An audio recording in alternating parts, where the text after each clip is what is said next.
What's up, Solar OGs? It's your boy, Kevin from Bella Electric. And today, I want to talk about lazy-ass electricians and common misconceptions I run into constantly.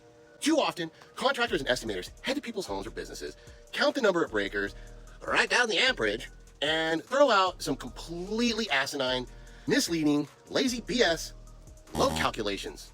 They end up telling the homeowner they need upgrades when in reality, they could likely make do with what they have existing. Sure, having a 200 amp panel is great, but if your panel is underground fed, like many or if not most homes in San Diego County, you might be SOL.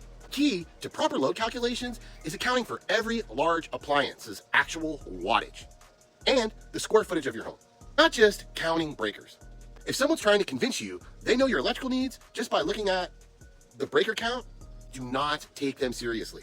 Like I said, it's all about wattage, not how many breakers you have. There are a lot of specific calculations and nuances that need to be done before an electrician can give you an accurate assessment that aligns with NEC codes and guidelines.